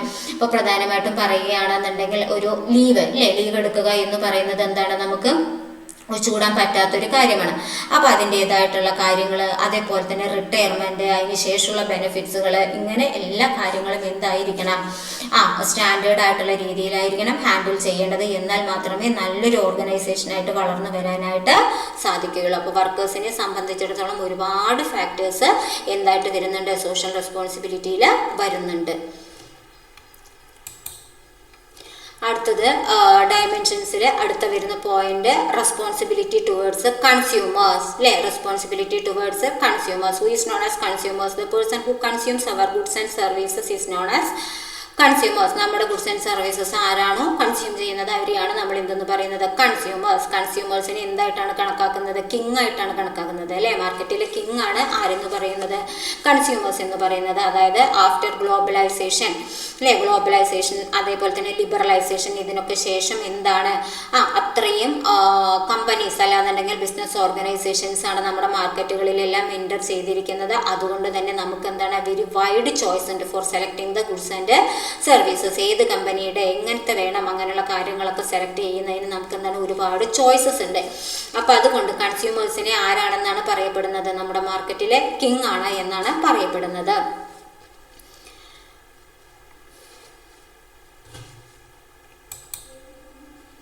ഇപ്പോൾ ഈ കൺസ്യൂമേഴ്സിൻ്റെ പ്രൊട്ടക്ഷന് വേണ്ടിയിട്ട് തന്നെ ഒരുപാട് നിയമങ്ങളുണ്ട് അല്ലേ. ഉദാഹരണമായിട്ട് consumer protection act 1986, consumer protection act 1986 provided for a 3-tier quasi-judicial machinery for speedy redressal of consumer complaints and grievances എന്നൊക്കെയാണ് പറയുന്നത്. അതായത് ഇപ്പോൾ അവർക്ക് ഏതെങ്കിലും തരത്തിലുള്ള പ്രശ്നങ്ങൾ വരികയാണ് എന്നുണ്ടെങ്കിൽ അതിന് എന്ത് ചെയ്യാൻ, റിക്കവർ ചെയ്യാൻ, അല്ലാന്നുണ്ടെങ്കിൽ അവർക്ക് ഏതെങ്കിലും തരത്തിലുള്ള ഒരു ലോസ് അല്ലാന്നുണ്ടെങ്കിൽ ബുദ്ധിമുട്ട് വരികയാണ് എന്നുണ്ടെങ്കിൽ അതിനെ റീഡ്രസൽ നടത്താനുള്ള നിയമങ്ങളൊക്കെ അല്ലെങ്കിൽ കാര്യങ്ങളൊക്കെ ഏതിൽ പറയുന്നുണ്ട്? ഈ 1986 കൺസ്യൂമർ പ്രൊട്ടക്ഷൻ ആക്ടിൽ പറയപ്പെടുന്നുണ്ട്. അപ്പോൾ കൺസ്യൂമേഴ്സിൻ്റെ കാര്യം അത്രത്തോളം നല്ല രീതിയിൽ ഹാൻഡിൽ ചെയ്താൽ മാത്രമേ കൺസ്യൂമേഴ്സിനെ നമുക്ക് എന്താണ് പിടിച്ചു നിർത്താൻ അല്ലാന്നുണ്ടെങ്കിൽ മെയിൻറ്റെയിൻ ചെയ്യാനായിട്ട് സാധിക്കുകയുള്ളൂ. അപ്പോൾ അതേപോലെ തന്നെ അവരോടുള്ള പെരുമാറ്റം എന്ന് പറയുന്നതും എന്തായിരിക്കണം? നല്ല രീതിയിലായിരിക്കണം. അവരോട് പെരുമാറുന്ന ഒരു രീതി അതെന്താണ്, വളരെ പോസിറ്റീവായിട്ടുള്ള രീതിയിലായിരിക്കണം. ആ ഒരു ഒറ്റ കാരണം കൊണ്ട് തന്നെ നമ്മുടെ ഷോപ്പിൽ വരാതിരിക്കുകയും വേറെയുള്ള ഷോപ്പിലേക്ക് അവർ പോകാനുമുള്ള സാധ്യതകളുണ്ട്. അപ്പോൾ അതുകൊണ്ട് കൺസ്യൂമേഴ്സ് എന്ന് പറയുന്നത് എന്താണ്, കിങ് ആണ്. അവരുടെ ഈച്ച് ആൻഡ് എവരി മൈന്യൂട്ട് അല്ലേ, എല്ലാ ചെറിയ കാര്യങ്ങളും വളരെ ശ്രദ്ധിച്ച് വേണം ഹാൻഡിൽ ചെയ്യാനായിട്ട്. ഇനി അടുത്ത ഡയമെൻഷൻസിൽ വരുന്ന പോയിന്റ് എന്ന് പറയുന്നത് റെസ്പോൺസിബിലിറ്റി ടുവേർഡ്സ് ഗവൺമെന്റ്. അതായത് ഒരു ബിസിനസ് ഓർഗനൈസേഷന് എന്താണ് നമ്മുടെ ഗവൺമെന്റിനോട് എന്തൊക്കെ ഉത്തരവാദിത്തം അല്ലെങ്കിൽ ഒബ്ലിഗേഷൻസ് ആണ് ഉള്ളത്. നമുക്ക് നമ്മുടേതായ രീതിയിൽ എന്ത് ചെയ്യാനായിട്ട് സാധിക്കില്ല, കാര്യങ്ങളൊന്നും ചെയ്യാനായിട്ട് സാധിക്കില്ല. ആരുടെ കൺട്രോൾ ഉണ്ടായിരിക്കും? ഗവൺമെന്റിന്റെ കൺട്രോൾ ഉണ്ടായിരിക്കും. അപ്പോൾ ഗവൺമെന്റിനോട് ചെയ്യേണ്ടതായിട്ടുള്ള കുറേ കാര്യങ്ങളുണ്ട്. അപ്പോൾ അതൊക്കെയാണ് ഇവിടെ പറയുന്നത്. അത് തീർച്ചയായിട്ടും അതേപോലെ തന്നെ നമ്മൾ എന്താണ് കണ്ടിന്യൂസ് ആയിട്ട് ചെയ്താൽ മാത്രമേ നമുക്ക് ബിസിനസ് റൺ ചെയ്യാനായിട്ട് സാധിക്കുകയുള്ളൂ. ഇനി ഇവിടെ പറയുന്നത് law abiding taxes and other dues. അതായത് അവർ പറയുന്ന നിയമങ്ങൾ നമ്മൾ എന്ത് ചെയ്തിട്ടുണ്ടായിരിക്കണം? ഫോളോ ചെയ്തിട്ടുണ്ടായിരിക്കണം. അതേപോലെ തന്നെ നമ്മൾ കറക്റ്റായിട്ട് എന്താണ് ടാക്സ് കൊടുത്തിട്ടുണ്ടായിരിക്കണം. അതേപോലെ തന്നെ ഇത് കൊടുക്കുന്നത് എന്ന് പറയുന്നത് എന്താണ്? Should be paid honestly as per rules. അതായത് വളരെ സത്യസന്ധമായ രീതിയിലായിരിക്കണം നമ്മൾ എന്ത് ചെയ്യേണ്ടത്? ഈ ടാക്സും കാര്യങ്ങളും അല്ലെങ്കിൽ ഗവൺമെന്റിലേക്ക് കൊടുക്കേണ്ട ഇങ്ങനെയുള്ള ടാക്സ് പോലുള്ള കാര്യങ്ങളൊക്കെ വളരെ സത്യസന്ധമായ രീതിയിലായിരിക്കും. അതിലെന്താ നികുതി വെട്ടിപ്പും അങ്ങനെയുള്ള കാര്യങ്ങളൊന്നും നടത്താനായിട്ട് പാടില്ല. വളരെ പങ്ക്ച്വലായിട്ട് അല്ലാന്നുണ്ടെങ്കിൽ ഹോണസ്റ്റ്ലി ആണ് നമ്മൾ എന്ത് ചെയ്യേണ്ടത്? ഇങ്ങനെയുള്ള ടാക്സും കാര്യങ്ങളൊക്കെ അടയ്ക്കേണ്ടത്. അതേപോലെ തന്നെ അവരുടേതായിട്ടുള്ള നിയമങ്ങളൊക്കെ നമ്മൾ ഫോളോ ചെയ്തിട്ടുണ്ടായിരിക്കണം.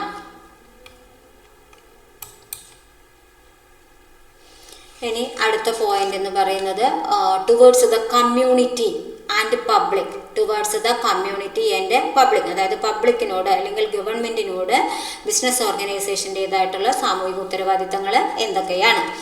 ഇവിടെ പറയുന്നത് എൻവിയോൺമെന്റ് പ്രൊട്ടക്ഷൻ. നമ്മൾ എന്ത് ചെയ്തിട്ടുണ്ടായിരിക്കണം? എൻവിയോൺമെന്റിനെ പ്രൊട്ടക്ഷൻ ചെയ്തിട്ടുണ്ടായിരിക്കണം. അതായത് നമുക്ക് എന്താണ് ബിസിനസ് റൺ ചെയ്യണം, അത് നല്ല രീതിയിൽ പ്രോഫിറ്റ് ഉണ്ടാക്കിയെടുക്കാനായിട്ട് സാധിക്കണം, നമുക്ക് ഡിവിഡൻഡ് ഉണ്ടാകണം എന്നുള്ള ഒരു കൺസെപ്റ്റോട് കൂടി നമ്മൾ ബാക്കിയുള്ള കാര്യങ്ങൾ ശ്രദ്ധിക്കാതിരിക്കാനായിട്ട് പാടില്ല. നമ്മുടെ എൻവിയോൺമെന്റിനെ എന്താ പറയുക പ്രൊട്ടക്റ്റ് ചെയ്യേണ്ടത് എന്താണ്? നമ്മുടെ ഉത്തരവാദിത്തമാണ്. Conservation of natural resources. നമ്മുടേതായിട്ടുള്ള നേച്ചുറൽ ആയിട്ടുള്ള റിസോഴ്സസ് അല്ലെ, പ്രകൃതി വിഭവങ്ങൾ, അതിനെ സംരക്ഷിക്കുക എന്നുള്ളത് എന്താണ്? നമ്മുടെ ഡ്യൂട്ടിയാണ്. അതേപോലെ തന്നെ അബേറ്റ്മെന്റ് ഓഫ് പൊല്യൂഷൻ ഇല്ലാതെ സൂക്ഷിക്കുക. Rural development. അതേപോലെ തന്നെ റൂറൽ ഏരിയാസിൽ താമസിക്കുന്ന ആളുകളുടെ ഉന്നമനം നമ്മുടെ മനസ്സിൽ ഉണ്ടായിരിക്കണം. അതിന് വേണ്ടതായിട്ടുള്ള പ്രവർത്തനങ്ങൾ കൊണ്ടുവരണം. Employment of the handicapped and weaker sections of the society. നമ്മുടെ സൊസൈറ്റിയിലെ വീക്കർ സെക്ഷൻസിലുള്ള ആളുകൾ അല്ലാന്നുണ്ടെങ്കിൽ എന്താണ് ഹാൻഡിക്യാപ്ഡ് ആയിട്ടുള്ള ആളുകൾക്ക് പരമാവധി നമ്മൾ എന്ത് കൊടുക്കാനായിട്ട് ശ്രമിക്കുക? ജോലി കൊടുക്കാനായിട്ട് ശ്രമിക്കുക. അതേപോലെ തന്നെ locating industries in the backward areas. നമ്മുടെ ഇൻഡസ്ട്രി എന്താണ്? ഈ അർബൻ സെന്റേഴ്സ് അങ്ങനെയുള്ളവിടെ മാത്രമല്ലാതെ എവിടേക്ക് കൂടെ വ്യാപിപ്പിക്കാനായിട്ട് ശ്രമിക്കുക? റൂറൽ പ്രദേശങ്ങളിൽ അല്ലാന്നുണ്ടെങ്കിൽ ബാക്ക്വേർഡ് ആയിട്ടുള്ള ഏരിയാസിലും വ്യാപിപ്പിക്കുവാനായിട്ട് ശ്രമിക്കാം. അതേപോലെ തന്നെ assisting the relief and rehabilitation of natural calamities. ഇപ്പം എന്തെങ്കിലും നേച്ചുറൽ ആയിട്ടുള്ള കലാമിറ്റീസ് കാര്യങ്ങളൊക്കെ ഉണ്ടായിട്ടുണ്ട് എന്നുണ്ടെങ്കിൽ അവിടേക്ക് റീഹാബിലിറ്റേഷന് വേണ്ടിയിട്ട് ഈ ബിസിനസ് ഓർഗനൈസേഷനെ കൊണ്ട് പറ്റാവുന്ന രീതിയിലുള്ള കാര്യങ്ങളൊക്കെ കൊണ്ടുവരിക. ഇത്രയും കാര്യങ്ങളാണ് ഏതിൽ വരുന്നത്? റെസ്പോൺസിബിലിറ്റി ടുവേർഡ്സ് കമ്മ്യൂണിറ്റിയിൽ വരുന്നത്. അടുത്ത നമ്മുടെ ടോപ്പിക് എന്ന് പറയുന്നത് social responsibility reporting. Social responsibilities reporting. ഇപ്പം നമ്മൾ പറഞ്ഞു social responsibilities of the business to different stake holders is very very important എന്ന് പറഞ്ഞു. അപ്പോൾ അതുകൊണ്ട് തന്നെ it is expected that the performance in the areas of the society അല്ലെങ്കിൽ social activity is duly reflected in the annual reports of the company. അതായത് എന്ത് expect ചെയ്യുന്നുണ്ട്? അപ്പോൾ ഇവർ എന്തൊക്കെ കാര്യങ്ങളാണോ സാമൂഹിക ഉത്തരവാദിത്വത്തിൽ ചെയ്തിരിക്കുന്നത് ആ കാര്യങ്ങളും കൂടെ ഇവരുടെ ആനുവൽ റിപ്പോർട്ടിൽ കൊണ്ടുവരണം എന്നുള്ള കാര്യം കൂടെ എന്ത് ചെയ്യുന്നുണ്ട് എന്നാണ് പറയുന്നത്? എക്സ്പെക്റ്റ് ചെയ്യപ്പെടുന്നുണ്ട്. Over the last 3 decades, public opinion also increasingly in favor of corporate management report their social activity. അതായത് 3 ഡിക്കേഡുകളിലായിട്ട് പബ്ലിക്കിൻ്റെ ഒപ്പീനിയൻ എന്ന് പറയുന്നത് എന്താണ്? അത് ഇങ്ങനെ കൊണ്ടുവരണം. എന്ത്? സോഷ്യൽ ആക്ടിവിറ്റി എന്തൊക്കെ കാര്യങ്ങൾ ചെയ്തു എന്നുള്ളതൊരു റിപ്പോർട്ട് അല്ലെങ്കിൽ അവരുടെ റിപ്പോർട്ടിൽ അത് കൊണ്ടുവരണം എന്നുള്ള ഒരു ആവശ്യകത അല്ലെങ്കിൽ എക്സ്പെക്റ്റേഷൻ എന്ന് പറയുന്നത് എന്താണ്? ഇൻക്രീസ് ചെയ്തുകൊണ്ടേ വരികയാണ്. For internal and external use. അതെന്താണ്? ഇന്റേണൽ ആയിട്ടോ അല്ലാന്നുണ്ടെങ്കിൽ എക്സ്റ്റേണൽ ആയിട്ടോ ഏതെങ്കിലും തരത്തിലുള്ള എന്തുണ്ടായേക്കാം? ഉപകാരം അല്ലെങ്കിൽ ഹെൽപ്പ് ഉണ്ടായേക്കാം.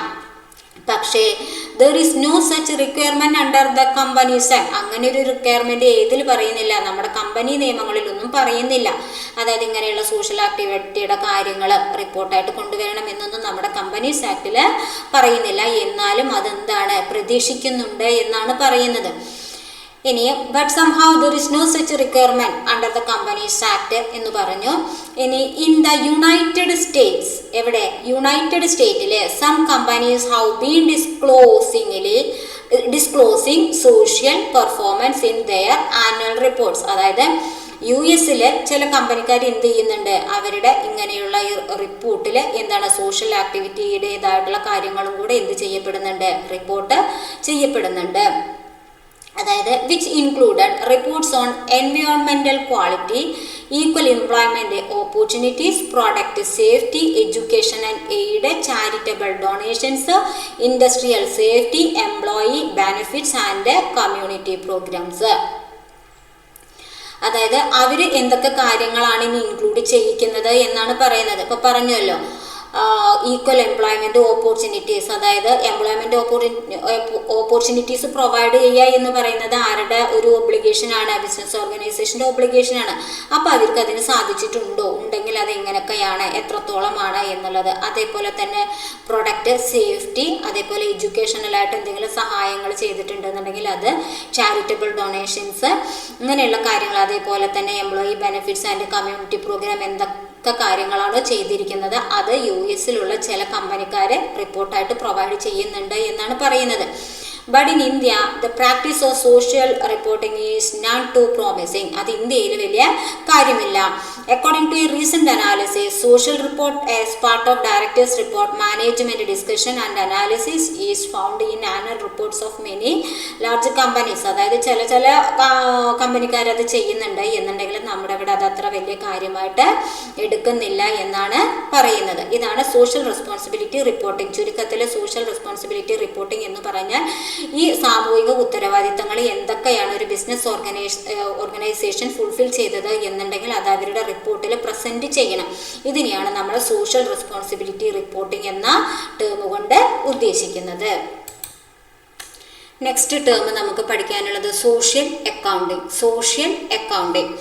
സോഷ്യൽ അക്കൗണ്ടിംഗ് എന്ന് പറയുന്നത് systematic assessment and reporting on those aspects of a company's activities that have a social impact.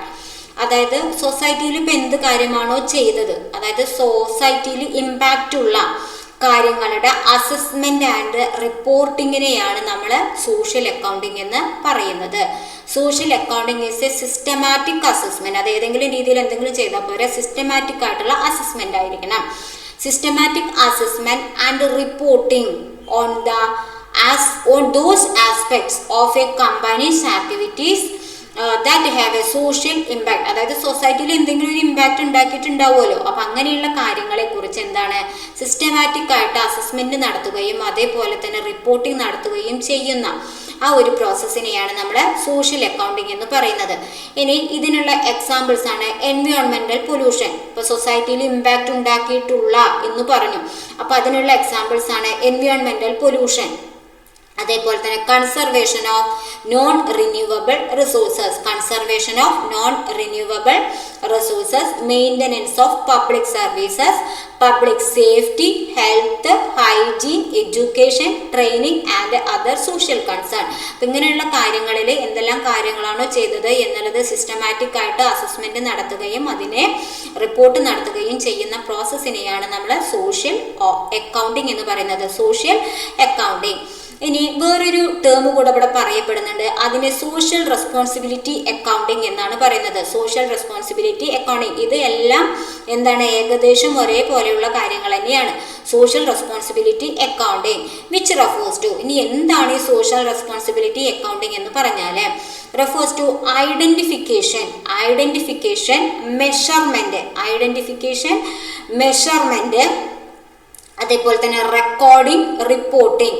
Identification, measurement, recording, reporting for internal and external use.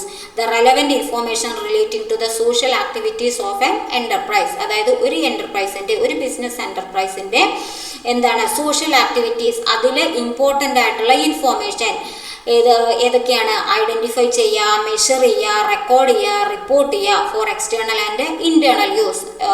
ഇൻറ്റേർണലോ അല്ലെങ്കിൽ എക്സ്റ്റേണലോ ആയിട്ടുള്ള ആവശ്യത്തിന് വേണ്ടിയിട്ട് എന്തെല്ലാം കാര്യങ്ങളാണോ ഇവർ സൊസൈറ്റിയിൽ ചെയ്തത്, ആ ഇമ്പോർട്ടൻ്റ് ആയിട്ടുള്ള ആക്ടിവിറ്റീസിനെ കുറിച്ച് ഐഡൻറ്റിഫൈ ചെയ്യുകയും മെഷർ ചെയ്യുകയും റെക്കോർഡ് ചെയ്യുകയും റിപ്പോർട്ട് ചെയ്യുകയും എല്ലാം ചെയ്യുന്ന പ്രോസസ്സിനെയാണ് നമ്മൾ എന്തെന്ന് പറയുന്നത് സോഷ്യൽ റെസ്പോൺസിബിലിറ്റി അക്കൗണ്ടിങ് എന്ന് പറയുന്നത്. Social responsibility accounting. അടുത്ത നമ്മുടെ ടോപ്പിക് എന്ന് പറയുന്നത് approaches to social accounting and reporting. Approaches to social accounting and reporting. ഈ സോഷ്യൽ അക്കൗണ്ടിങ് അല്ലെങ്കിൽ റിപ്പോർട്ടിംഗ് നടത്തുന്നതിന് വേണ്ടിയിട്ട് നമ്മൾ എന്താ പറയുക ചെയ്യുന്ന അല്ലാന്നുണ്ടെങ്കിൽ അപ്രോച്ച് ചെയ്യുന്ന കാര്യങ്ങൾ എന്തൊക്കെയാണ്? അതിൽ ഫസ്റ്റ് പോയിന്റ് പറയുന്നത് valuation of social cost and social benefit. Valuation of social cost and social benefit, അതായത് കോസ്റ്റ് ബെനിഫിറ്റ് അനാലിസിസ് എന്നൊക്കെ പറയും. കോസ്റ്റ് ബെനിഫിറ്റ് അനാലിസിസ് ഇവിടെ മെയിനായിട്ട് പറയുന്നത് ഇപ്പോൾ സൊസൈറ്റിയിൽ നമ്മൾ എന്തെങ്കിലും ഒരു കാര്യം ഇൻട്രൊഡ്യൂസ് ചെയ്യുകയാണെന്നുണ്ടെങ്കിൽ അതിൻ്റെ കോസ്റ്റ് എത്രത്തോളം ഉണ്ട്, അതേപോലെ തന്നെ അതിൽ നിന്ന് ഡിറൈവ് ചെയ്യുന്ന ബെനിഫിറ്റ് എത്രത്തോളം ഉണ്ട്. അപ്പോൾ അതിനനുസരിച്ച് നമ്മൾ എന്ത് കണക്കാക്കുകയാണ്, പ്രോഫിറ്റ് അല്ലാന്നുണ്ടെങ്കിൽ കോസ്റ്റ് കണക്കാക്കണം. ആ കോസ്റ്റിനനുസരിച്ച് ആഡ്ഗേറ്റ് ആയിട്ടുള്ള ഒരു പ്രോഫിറ്റ് നമുക്ക് ഏൺ ചെയ്യാനായിട്ട് സാധിച്ചിട്ടുണ്ടോ ഇല്ലയോ എന്നുള്ളതൊക്കെയാണ് എന്തിൽ കണക്കാക്കുന്നത്, ഈ കോസ്റ്റ് ബെനിഫിറ്റ് അനാലിസിസിൽ കണക്കാക്കുന്നത്. ഇത് ചില ടൈമുകളിൽ ഷാഡോ പ്രൈസിങ് നമ്മൾ എന്ത് ചെയ്യേണ്ടതായിട്ട് വരും, അഡോപ്റ്റ് ചെയ്യേണ്ടതായിട്ട് വരും. ഷാഡോ പ്രൈസിങ് എന്ന് പറഞ്ഞാൽ എന്താണ്, ശരിക്കും നമുക്ക് അതിൻ്റെ വില എത്രയാണ് എന്നുള്ളത് കണക്കാക്കാനായിട്ട് ബുദ്ധിമുട്ടാണ്. അപ്പം നമ്മളൊരു അസംഷനിൽ അതിൻ്റെ കോസ്റ്റ് ഇത്രത്തോളമാണ് അല്ലെങ്കിൽ ആയിരിക്കും എന്നുള്ളൊരു രീതിയിൽ ഒരു കോസ്റ്റ് നമ്മൾ എന്താണ് അസൈൻ ചെയ്തിട്ട് അതിൽ നിന്ന് കിട്ടുന്ന ബെനിഫിറ്റ് നമ്മൾ എന്താണ് കണക്കാക്കുന്നു. അതിനെയാണ് നമ്മൾ എന്തെന്ന് പറയുന്നത് ഷാഡോ പ്രൈസിങ്. അതായത് ഷാഡോ പ്രൈസിങ് എന്ന് പറഞ്ഞാൽ അത് ശരിയായിട്ടുള്ള ഒരു പ്രൈസ് അല്ല, അല്ലെങ്കിൽ നമുക്കത് കണക്കാക്കാനായിട്ട് ബുദ്ധിമുട്ടാണ്. അതിൻ്റെ കോസ്റ്റ് എത്രയാണ് എന്നുള്ളത് കണക്കാക്കാനായിട്ട് ബുദ്ധിമുട്ടാണ്. അപ്പം നമ്മൾ ഏകദേശം ഒരു കോസ്റ്റ് അസ്യൂം ചെയ്ത് ഇത്രയായിരിക്കും എന്ന് വിചാരിച്ച ഒരു പ്രൈസ് അസൈൻ ചെയ്യുന്നു. ഇതിനെയാണ് ഷാഡോ പ്രൈസിങ് എന്ന് പറയുന്നത്. എന്നിട്ട് അതിലൂടെ നമുക്ക് എത്ര പ്രോഫിറ്റ് അല്ലെങ്കിൽ ബെനിഫിറ്റ് ആണ് ഏൺ ചെയ്യാനായിട്ട് സാധിച്ചത് എന്നുള്ളത് എന്ത് ചെയ്യുന്നു, നമ്മൾ കാൽക്കുലേറ്റ് ചെയ്യുന്നു, അല്ലാന്നുണ്ടെങ്കിൽ മനസ്സിലാക്കുന്നു. ഇതാണ് ഒന്നാമത്തെ അപ്രോച്ചിൽ പറയുന്നത്. രണ്ടാമത്തെ അപ്രോച്ച് എന്ന് പറയുന്നത് measuring the worth of social investment. measuring the worth of the social investment.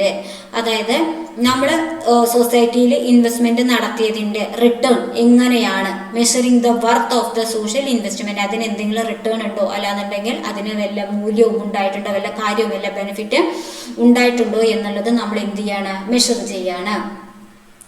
ഇതിനു വേണ്ടിയിട്ട് a survey is conducted under this process to make estimate about the perceived degree of benefit. അതായത് എത്രത്തോളം ബെനിഫിറ്റ് ഉണ്ടായിട്ടുണ്ട് അല്ലെങ്കിൽ അതിൻ്റെ ഒരു അളവ് അല്ലെങ്കിൽ ഡിഗ്രി മനസ്സിലാക്കുന്നതിന് വേണ്ടിയിട്ട് എന്ത് നടത്തുന്നു എന്നാണ് പറയുന്നത്, സർവേ നടത്തുന്നു. ഇനി third point developing social indicators. Developing social indicators, അതായത് എന്തിനെ, സോഷ്യൽ ഇൻഡിക്കേറ്റേഴ്സിനെ ഡെവലപ്പ് ചെയ്യുന്നു. അതായത് ഇവര് ബിസിനസ് ഓർഗനൈസേഷൻകാർ കുറേ കാര്യങ്ങൾ ചെയ്യണം. അതായത് എഡ്യൂക്കേഷണൽ ഡെവലപ്മെന്റിന് വേണ്ടിയിട്ട്, അതേപോലെ തന്നെ availability of quality of goods and services, അതായത് എങ്ങനെയെങ്കിലുള്ള ഗുഡ്സുകൾ സർവീസസുകൾ പ്രൊവൈഡ് ചെയ്താൽ പോരാ എന്ന് പറഞ്ഞു.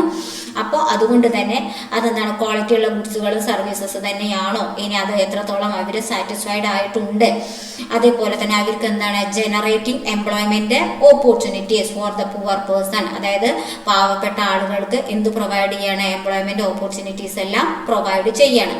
അപ്പോൾ സോഷ്യൽ ഇൻഡിക്കേറ്റേഴ്സിനെ ഡെവലപ്പ് ചെയ്തിട്ട് അവർക്ക് എന്താണ് ഇങ്ങനെയുള്ള കാര്യങ്ങളെല്ലാം പ്രൊവൈഡ് ചെയ്ത് കൊടുക്കുന്നു. അപ്പോൾ environment improvement, quality availability of products and services, availability of human asset values, they also ensure socially desirable and profit earning. അതായത് പ്രോഫിറ്റ് ഏൺ ചെയ്യുന്നതിന് വേണ്ടിയിട്ട് അവരിങ്ങനെയുള്ള പലതരത്തിലുള്ള കാര്യങ്ങൾ അവർ പ്രൊവൈഡ് ചെയ്യുന്നു. അപ്പോൾ availability of products and services at A good quality, അതായത് good ക്വാളിറ്റിയിൽ വേണം എന്ത് ചെയ്യാനായിട്ട്, പ്രൊവൈഡ് ചെയ്യാനായിട്ട്. അതേപോലെ തന്നെ അവർക്ക് വേണ്ടതായിട്ടുള്ള ഒരുപാട് കാര്യങ്ങൾ ഇവർ പ്രൊവൈഡ് ചെയ്ത് കൊടുക്കുന്നുണ്ട്. എഡ്യൂക്കേഷണൽ ഡെവലപ്മെന്റ് പ്രോഗ്രാം, അപ്പോൾ എഡ്യൂക്കേഷൻ ഓർഗനൈസേഷൻ്റെ ഡെവലപ്മെൻറ്റിന് വേണ്ടിയിട്ട് ഈ ബിസിനസ് ഓർഗനൈസേഷനെ കൊണ്ട് എന്ത് കാര്യം ചെയ്യാനായിട്ട് സാധിക്കുമോ അങ്ങനെയുള്ള കാര്യങ്ങളൊക്കെ എന്ത് ചെയ്യുന്നു, പ്രൊവൈഡ് ചെയ്ത് കൊടുക്കുന്നു. അപ്പോൾ സോഷ്യൽ ഇൻഡിക്കേറ്റേഴ്സിനെ അവർ ഡെവലപ്പ് ചെയ്തിട്ട് ഇങ്ങനെയുള്ള കാര്യങ്ങളെല്ലാം പ്രൊവൈഡ് ചെയ്ത് കൊടുത്ത് എന്ത് ചെയ്യാനായിട്ട് ശ്രമിക്കുന്നു, അവരുടെ ബിസിനസ് ഓർഗനൈസേഷൻ മെയിൻറ്റെയിൻ ചെയ്യാനായിട്ട് ട്രൈ ചെയ്യുന്നു. ഇനി അടുത്ത അപ്രോച്ച് എന്ന് പറയുന്നത് social goal accounting and reporting. Social goal accounting and reporting. ഈ ഫോർത്ത് അപ്രോച്ച്, അതായത് social goal accounting and reporting എന്ന് പറഞ്ഞു. ഇവിടെ ബിസിനസ്മാൻമാർ ചെയ്യുന്നത്, under this approach the management select their own social market. Management എന്താണ് ചെയ്യുന്നത്, അവരുടേതായിട്ടുള്ള മാർക്കറ്റുകൾ അവർ സെലക്ട് ചെയ്യാണ് ചെയ്യുന്നത്. അവരുടേതായിട്ടുള്ള മാർക്കറ്റുകൾ അവർ സെലക്ട് ചെയ്യുന്നു. എന്നിട്ട് ആ സെലക്ട് ചെയ്ത മാർക്കറ്റിലാണ് ഇവർ എന്ത് ചെയ്യുന്നത്, ഓരോരോ കാര്യങ്ങൾ അഡോപ്റ്റ് ചെയ്യുന്നത്. അതായത് also they identify some key areas, also identify some key areas where they think there can be some social activity and they think it can increase the benefits by reducing cost. അതായത് അവരുടെ social market ഏതാണ് എന്നുള്ളത് അവർ കണ്ടുപിടിക്കുകയും അവരുടെ key areas എന്തൊക്കെയാണ് എന്നുള്ളത് മനസ്സിലാക്കുകയും അവിടെയാണ് ഇവർ ഓരോരോ കാര്യങ്ങൾ എന്ത് ചെയ്യുന്നത്, കൊണ്ടുവരുന്നത്. എന്നിട്ട് അതിലൂടെ അവർക്ക് എന്തൊക്കെ ബെനിഫിറ്റ് ആണ് ഏൺ ചെയ്യാനായിട്ട് സാധിക്കുന്നത് എന്നുള്ളത് എന്താണ് അവർ മനസ്സിലാക്കുന്നു. അത് എന്നിട്ട് റിപ്പോർട്ട് ചെയ്യപ്പെടുന്നു. ഇനി ലാസ്റ്റ് പോയിന്റ്, ലാസ്റ്റ് അപ്രോച്ച് ആയി പറയുന്നത് integral welfare approach. Integral welfare approach ഇതിൽ പറയുന്നത്, അല്ലെങ്കിൽ ഈ മെത്തേഡ് സജസ്റ്റ് ചെയ്യുന്നത്, that social reporting should be carried in a manner there is complete social profit and loss account and also a social balance sheet. ഇവിടെയാണ് എന്താണ് അതായത് ഇവരുടേതായിട്ടുള്ള എല്ലാ കാര്യങ്ങളും എന്താണ് ഡീസൻ്റ് ആയിട്ട് തന്നെ റെക്കോർഡ് ചെയ്യപ്പെടണം, അല്ലാന്നുണ്ടെങ്കിൽ റിപ്പോർട്ട് ചെയ്യപ്പെടണം. Social profit and loss account, അതായത് നമ്മൾ സാധാരണ ബിസിനസ് സ്ഥാപനങ്ങൾക്കൊക്കെ trading and profit and loss account, balance sheet ഇതൊക്കെ പ്രിപ്പയർ ചെയ്യുമല്ലോ. Likewise profit and loss account ഇതിന് വേണ്ടിയിട്ട് പ്രിപ്പയർ ചെയ്യണം എന്നാണ് പറയുന്നത്. And also a social balance sheet, ഇവരുടേതായുള്ള കാര്യങ്ങളൊക്കെ, അതായത് സൊസൈറ്റിയിൽ എന്തൊക്കെ കാര്യങ്ങളാണ് ചെയ്തത് എന്ന് കാണിക്കുന്നതിന് വേണ്ടിയിട്ട് ഒരു ബാലൻസ് ഷീറ്റ് കൂടെ പ്രിപ്പയർ ചെയ്തിട്ട് ഷോ ചെയ്തിട്ടുണ്ടായിരിക്കണം എന്നാണ് ഈ അഞ്ചാമത്തെ അപ്രോച്ചിൽ പറയുന്നത്. നെക്സ്റ്റ് നമുക്ക് അടുത്തതായിട്ട് പഠിക്കാനുള്ള ഒരു ടോപ്പിക്കാണ് social audit. Social audit, auditing എന്ന് പറഞ്ഞാൽ എന്താ നമുക്ക് അറിയാവുന്നത് തന്നെയാണ് അല്ലേ. നമ്മുടേതായിട്ടുള്ള കാര്യങ്ങളൊക്കെ എക്സാമിൻ ചെയ്യുന്നതിനെയാണ് നമ്മൾ എന്തെന്ന് പറയുന്നത്, ഓഡിറ്റിംഗ് എന്നുള്ളത്. അപ്പോൾ ഇവിടെ സോഷ്യൽ ഓഡിറ്റിംഗ് എന്ന് പറയുന്നത് എന്താണ്, ബിസിനസ് ഓർഗനൈസേഷൻ സൊസൈറ്റിയിൽ എന്തെല്ലാം കാര്യങ്ങൾ ചെയ്തിട്ടുണ്ട്, അത് നമ്മുടെ ലക്ഷ്യങ്ങളെല്ലാം നേടാനായിട്ട് സഹായിച്ചിട്ടുണ്ടോ എന്നുള്ളതെല്ലാം പരിശോധിക്കുന്ന ആ പ്രോസസ്സിനെയാണ് നമ്മൾ സോഷ്യൽ ഓഡിറ്റ് എന്നതുകൊണ്ട് ഉദ്ദേശിക്കുന്നത്. അപ്പോൾ it is a process that a company undertakes. It is a process that a company undertakes to judge its own performance. നമ്മുടെ സ്വന്തം പെർഫോമൻസ് ജഡ്ജ് ചെയ്യുന്നതിന് വേണ്ടിയിട്ട് കമ്പനീസ് അണ്ടർടേക്ക് ചെയ്യുന്ന ഒരു പ്രോസസ്സിനെയാണ് എന്തെന്ന് പറയുന്നത്, social audit.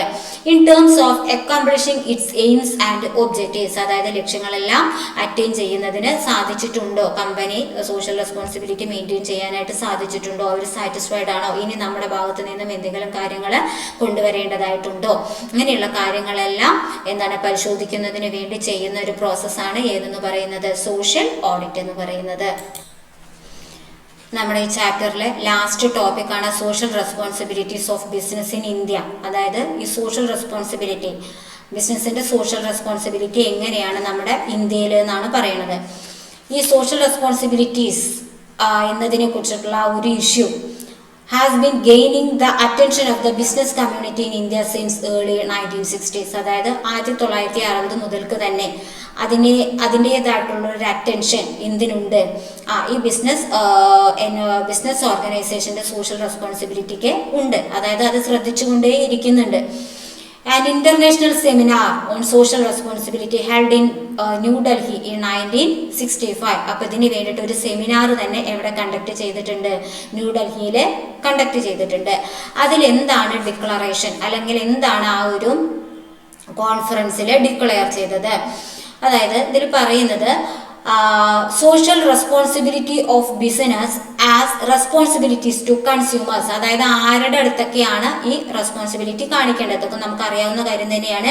Customers, workers, share holders, community and correlated it with the Gandhian concept of trusteeship. ഇത് ഏതുമായിട്ട് related ആയിരിക്കണം എന്നാണ് പറയുന്നത്? Gandhian concept of trusteeship. ഗാന്ധിയുടെ കൺസെപ്റ്റായ ട്രസ്റ്റിഷിപ്പിനോട് കോറിലേറ്റഡ് ആയിട്ടായിരിക്കണം ഇങ്ങനെയുള്ള ഈ ഒരു ബിസിനസ് ഉത്തരവാദിത്തം അല്ലെങ്കിൽ ബിസിനസിൻ്റെതായിട്ടുള്ള സാമൂഹിക ഉത്തരവാദിത്തം എന്ന് പറയപ്പെടുന്നത് എന്നാണ് പറയുന്നത്. ഇനി ഇതിന് വേണ്ടിയിട്ട് വേറൊരു സെമിനാറും കൂടെ ഹെൽഡ് ചെയ്തിട്ടുണ്ട് ഇൻ കൊൽക്കത്ത ഇൻ 1966. 1966 കൊൽക്കത്തയിൽ വെച്ചിട്ടും എന്ത് ചെയ്തിട്ടുണ്ട്? വേറൊരു സെമിനാർ കണ്ടക്ട് ചെയ്തിട്ടുണ്ടായിരുന്നു. അത് social responsibilities of the modern business. അതിലെന്താണ് ഡിസ്കസ് ചെയ്തത്? നമ്മുടെ മോഡേൺ ബിസിനസിന്റെ സാമൂഹിക ഉത്തരവാദിത്തങ്ങൾ എന്തൊക്കെയായിരിക്കണം എന്നാണ് ഡിസ്കസ് ചെയ്തത്. ഇനി ഇതിൽ അവരൊരു സ്റ്റഡി ഗ്രൂപ്പിനെയൊക്കെ നിയമിച്ചു. അപ്പൊ അതിൽ പറയുന്നത്, അല്ലെങ്കിൽ ആ സ്റ്റഡി ഗ്രൂപ്പ് ആ സ്റ്റഡി ഗ്രൂപ്പുകാർ സജസ്റ്റ് ചെയ്തത് business must accept responsibility to the society and its various constituents as a trustee. അവരും എന്താണ്? Accept responsibility of the society. സൊസൈറ്റിയുടെ റെസ്പോൺസിബിലിറ്റി എന്താണ്? അവർ ഏറ്റെടുക്കണം എന്നാണ് പറയുന്നത്. ഇനിയോ its responsibilities extend beyond the business to the lives of the people and the community. അതായത് ഇപ്പൊ ബിസിനസ് ഓർഗനൈസേഷന്റെ ഉള്ളിലുള്ളവരെ ബിസിനസിൻ്റെതായുള്ള കാര്യങ്ങൾ മാത്രമല്ല പെർഫോം ചെയ്യേണ്ടത്, പിന്നെയോ to the lives of the people and community എന്നാണ് പറയുന്നത്. ബിയോണ്ട് ദാറ്റ് ബിസിനസ്, ആ ബിസിനസിന് പുറമെ ലിവ്സ് ഓഫ് ദ പീപ്പിൾ, അതായത് പീപ്പിളിന്റെ ലൈഫ്, അതേപോലെ തന്നെ കമ്മ്യൂണിറ്റി, ഇങ്ങനെയുള്ള കാര്യങ്ങളെ കുറിച്ചും കൂടെ അവർ ശ്രദ്ധിക്കണം. അവർക്ക് ചെയ്യാൻ പറ്റുന്ന കാര്യങ്ങളൊക്കെ ചെയ്യണം എന്നാണ് പറയുന്നത്. അത് ഈ സ്റ്റഡി ഗ്രൂപ്പാണ് സജസ്റ്റ് ചെയ്തത്. അതിന് വേണ്ടിയിട്ടൊരു സെമിനാർ 1966 വീണ്ടും കൊൽക്കത്തയിൽ വെച്ചിട്ട് ഹെൽഡ് ചെയ്യുകയാണ് ഉണ്ടായത്. വീണ്ടും ഇതിൽ കുറച്ച് കാര്യങ്ങളും കൂടെ പറയാണ്. അതായത് social responsibilities in India of the business in India also require businessman to give a fair deal to customers. അതായത് കസ്റ്റമേഴ്സുമായിട്ട് എന്തുണ്ടായിരിക്കണം? ഒരു ഫെയർ ഡീല് ഉണ്ടായിരിക്കണം. To customers in terms of price and quality. അതായത് പ്രൈസിന്റെ കാര്യത്തിലായാലും ശരി, ക്വാളിറ്റിയുടെ കാര്യത്തിലായാലും ശരി. അതേപോലെ തന്നെ ensure reliability of products, availability of products and avoid unfair trade practices. അതേപോലെ തന്നെ അൺഫെയർ ആയിട്ടുള്ള പ്രാക്ടീസസ് ഒക്കെ എന്ത് ചെയ്യണം? നമ്മൾ അവോയ്ഡ് ചെയ്യണം. പ്രോഫിറ്റിയറിങ്, അറിയാലോ, കൊള്ള ലാഭം ഉണ്ടാക്കല്. അതേപോലെ തന്നെ ഹോർഡിങ്, ബ്ലാക്ക് മാർക്കറ്റിംഗ്, ഇങ്ങനെയുള്ള കാര്യങ്ങളൊന്നും നമ്മൾ മാർക്കറ്റിൽ ചെയ്യാനായിട്ട് പാടില്ല. They should not mislead the consumers through their untruthful and exaggerated advertisement എന്നും കൂടെ പറയുന്നുണ്ട്. അതായത് ഇപ്പൊ നമുക്കറിയാലോ പലതരത്തിലുള്ള അഡ്വർടൈസ്മെന്റുകളും ഉണ്ട്. ഈ അഡ്വർടൈസ്മെന്റുകളൊന്നും അവർ പറയുന്ന പോലെ എന്താണ് എല്ലാ കാര്യങ്ങളും അതേപോലെ ഒന്നും ആകാറില്ല. അപ്പൊ അങ്ങനെയുള്ള അഡ്വർടൈസ്മെന്റുകൾ ഇനി പ്രൊവൈഡ് ചെയ്യാനായിട്ട് പാടില്ല എന്നാണ് പറയുന്നത്. അതായത് ഇപ്പൊ എക്സാഗറേറ്റഡ് എന്നൊക്കെ പറഞ്ഞാൽ എന്താ? അത്രയും അതിശയം തോന്നും നമുക്ക് അഡ്വർടൈസ്മെന്റ് ടി-വിയിൽ അല്ലാന്നുണ്ടെങ്കിൽ ഇങ്ങനെയുള്ള മീഡിയാസിൽ കാണുമ്പോൾ നമുക്ക് അത്രയും അതിശയം തോന്നും. പക്ഷെ നമ്മൾ പ്രാക്ടിക്കലി അതൊന്നും ഉണ്ടാവാനായിട്ട് പോകുന്നില്ല. അപ്പൊ അങ്ങനെയുള്ളതും അതേപോലെ തന്നെ അൺട്രൂത്ത്ഫുൾ, തെറ്റായ രീതിയിലുള്ള അഡ്വർടൈസ്മെന്റുകൾ കാര്യങ്ങളൊന്നും പ്രൊവൈഡ് ചെയ്യാനായിട്ട് പാടില്ല.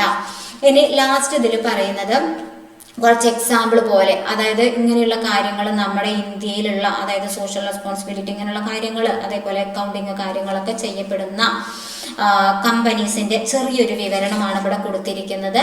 അപ്പോൾ latest for example look at the contributions of Asian paints, അതേപോലെ തന്നെ ഗ്ലാക്സോ സ്മിത്ത് ഹെലൈന്, അങ്ങനെയുള്ള കുറച്ച് സത്യം കമ്പ്യൂട്ടേഴ്സ്, അങ്ങനെയുള്ളവരുടെ കുറച്ച് കാര്യങ്ങൾ ഇവിടെ പറയുന്നുണ്ട്. ആദ്യം എന്താണ്? Asian paints. അപ്പൊ അവര് പറയുന്നത് ഇവര് it approaches corporate social responsibility from the perspective of A responsible corporate citizen. അതായത് കോർപ്പറേറ്റ് സോഷ്യൽ റെസ്പോൺസിബിലിറ്റി ഇവരെങ്ങനെയാണ് അപ്രോച്ച് ചെയ്യുന്നത്? From the perspective of A responsible corporate citizen. Company has defined projects across all it's manufacturing. അതായത് ഇവർ അതിന് വേണ്ടിയിട്ട് ഇങ്ങനെയുള്ള കാര്യങ്ങളൊക്കെ ചെയ്യുന്നുണ്ട് എന്നാണ് പറയുന്നത്. In the areas of education, health care, അതായത് വിദ്യാഭ്യാസ മേഖലയിലും ഹെൽത്ത് കെയർ അങ്ങനെയുള്ള കാര്യങ്ങൾക്കൊക്കെ വേണ്ടിയിട്ട് ഇവർ കുറേ പ്രോജക്ട്സുകളും കാര്യങ്ങളൊക്കെ എന്ത് ചെയ്യുന്നുണ്ട്? ഐഡന്റിഫൈ ചെയ്യുന്നുണ്ട് എന്നാണ് പറയുന്നത്. ഇനി അടുത്തത് Glaxo myth line pharma corporate social responsibility continues to be an integral part of GSK's business. അത് കോർപ്പറേറ്റ് സോഷ്യൽ റെസ്പോൺസിബിലിറ്റി എന്ന് പറയുന്നത് എന്താണ്, ഇവരുടെ ഇമ്പോർട്ടൻ്റ് ആയിട്ടുള്ള അല്ലെങ്കിൽ ഒരു ഇൻ്റഗ്രൽ പാർട്ടാണ്. അതായത് ഇവർ അത്രയും പെർഫോം ചെയ്യുന്നുണ്ട് എന്നാണ് പറയുന്നത്. ഇവരും ഇതിന് വേണ്ടിയിട്ട്, അതായത് സോഷ്യൽ റെസ്പോൺസിബിലിറ്റിക്ക് വേണ്ടിയിട്ട് കുറേ കാര്യങ്ങൾ പ്രൊവൈഡ് ചെയ്യുന്നുണ്ട്. അതിനുള്ള എക്സാമ്പിൾസ് ആണ് തന്നിരിക്കുന്നത്. Makes contribution to the society through medicine donation, അതേപോലെ തന്നെ ഹെൽത്ത് കെയർ അവയർനെസ് പ്രോഗ്രാംസ്, അതേപോലെ തന്നെ കമ്മ്യൂണിറ്റി ഡെവലപ്മെന്റ്, നമ്മുടെ സമൂഹത്തിന്റെ ഉന്നമനം, ഇതിനൊക്കെ വേണ്ടിയിട്ട് അവർ കുറേ പ്രൊജക്റ്റുകൾ കാര്യങ്ങളൊക്കെ ഫോർവേഡ് ചെയ്യുന്നുണ്ട് എന്നാണ് പറയുന്നത്. അതേപോലെ തന്നെ അടുത്തത് സത്യം കമ്പ്യൂട്ടേഴ്സ്, ഇതിനും ഇതേപോലെ തന്നെ provides services in the areas of education, health care, അതേപോലെ തന്നെ livelihood, environment, rehabilitation of destitute and arms എന്നൊക്കെയാണ് പറയുന്നത്. അപ്പോൾ ഹെൽത്ത് കെയർ, അതേപോലെ തന്നെ എൻവയോൺമെന്റ്, റീഹാബിലിറ്റേഷൻ ഓഫ് ഡെസ്റ്റിറ്റ്യൂട്ട്, അതായത് അത്രയും എന്താ പറയുക കപ്പാസിറ്റി ഇല്ലാത്തവർ, അവരുടെ റീഹാബിലിറ്റേഷന് വേണ്ടിയിട്ടുള്ള കാര്യങ്ങളൊക്കെ ഇവർ പ്രൊവൈഡ് ചെയ്യുന്നുണ്ട് എന്നാണ് പറയുന്നത്. അപ്പോൾ ഇത്രയും കാര്യങ്ങളൊക്കെയാണ് നമ്മുടെ ഈ social responsibilities of the business എന്നുള്ള ഈ ചാപ്റ്ററിൽ പഠിക്കാനുള്ളത്. ഇത് വളരെ ഇമ്പോർട്ടൻ്റ് ആണ്, പ്രത്യേകിച്ചും ഇതിൻ്റെ ഡയമെൻഷൻസ് എന്ന് പറയുന്നത്. അപ്പോൾ നമുക്ക് ബാക്കിയുള്ള ചാപ്റ്റർ അടുത്ത ക്ലാസ്സിൽ നോക്കാം.